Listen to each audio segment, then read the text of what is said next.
প্রযুক্তি আর কল্পনার মেলবন্ধনে যেন নতুন এক দিগন্তের সূচনা হয়েছে চীনের অ্যানিমেশন শিল্পে। কার্টুন আর অ্যানিমেশন এখন আর শুধু পর্দায় সীমাবদ্ধ নয়। কৃত্রিম বুদ্ধিমত্তা, ভার্চুয়াল রিয়েলিটি আর ইন্টারঅ্যাক্টিভ প্রযুক্তির ছোঁয়ায় প্রিয় চরিত্রগুলো যেন জীবন্ত হয়ে উঠেছে।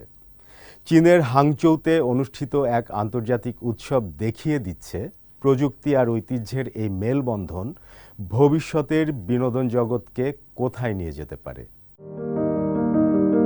প্রযুক্তি আর কল্পনার মেলবন্ধনে যেন নতুন এক দিগন্তের সূচনা হয়েছে চীনের অ্যানিমেশন শিল্পে। পূর্ব চীনের জেচিয়াং প্রদেশের রাজধানী হাংচৌতে অনুষ্ঠিত ২২তম China international cartoon and animation festival তুলে ধরছে কৃত্রিম বুদ্ধিমত্তা কিভাবে অ্যানিমেশন শিল্পকে বদলে দিচ্ছে। কৃত্রিম বুদ্ধিমত্তা নির্মিত কন্টেন্ট, ভার্চুয়াল রিয়েলিটি এবং ডিজিটাল অভিজ্ঞতার সমন্বয়ে উৎসবটি দর্শকদের সামনে হাজির করেছে ভবিষ্যতের বিনোদনের এক নতুন চিত্র। উৎসবের সবচেয়ে জনপ্রিয় আকর্ষণগুলোর একটি হল havoc in heaven virtual reality. China academy of আর্টের তত্ত্বাবধানে নির্মিত এই প্রকল্পে দর্শনার্থীরা শুধু গল্পই দেখেন না, বরং নিজেরাও গল্পের অংশ হয়ে ওঠেন। ভার্চুয়াল রিয়েলিটি হেডসেট পরে তারা ষোড়শ শতকের বিখ্যাত চীনা উপন্যাস জার্নি টু দ্য ওয়েস্ট এর কিংবদন্তি চরিত্র মাংকি কিং এর পাশে দাঁড়িয়ে যুদ্ধ করেন, ভার্চুয়াল অস্ত্র ব্যবহার করেন এবং স্বর্গীয় যোদ্ধাদের সঙ্গে সরাসরি লড়াইয়ের অভিজ্ঞতা লাভ করেন। ভালো লাগার কথা বলেন তরুণ দর্শনার্থী লি। এটি ভার্চুয়াল রিয়েলিটি প্রযুক্তিকে হ্যাভক ইন হেভেনের মতো একটি ক্লাসিক গল্পের সঙ্গে যুক্ত করেছে, যা সবাই জানে এবং ভালোবাসে। এটি আমাদের মতো তরুণদের সত্যি আকর্ষণ করে। চায়না মিডিয়া গ্রুপের প্রদর্শনী এলাকায় শিশুদের জন্য রাখা হয়েছে কৃত্রিম বুদ্ধিমত্তা নির্ভর বিশেষ ব্যবস্থা।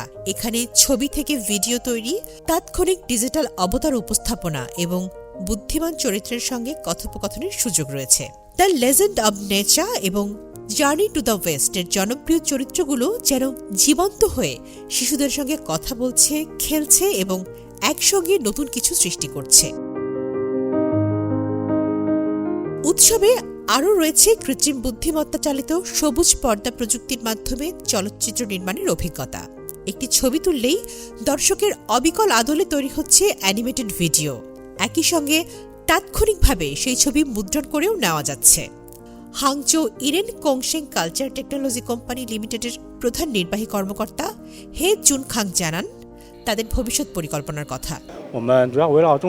আমরা আমাদের সমৃদ্ধ সাংস্কৃতিক ঐতিহ্যের উপর ভিত্তি করে দেশ জুড়ে অফলাইন ভেন্যুর জন্য কৃত্রিম বুদ্ধিমত্তা ভিত্তিক সবুজ পর্দা পরিবেশনা এবং কাস্টমাইজ সাংস্কৃতিক পণ্য তৈরি করছি।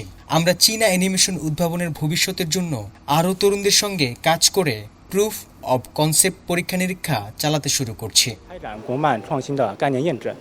এবারের CICAF প্রমাণ করছে প্রযুক্তি ও ঐতিহ্য একে অপরের প্রতিদ্বন্দ্বী নয়, বরং পারস্পরিক সহযোগিতার মাধ্যমে তারা ভবিষ্যতের সৃজনশীল জগৎকে আরও সমৃদ্ধ করে তুলতে পারে।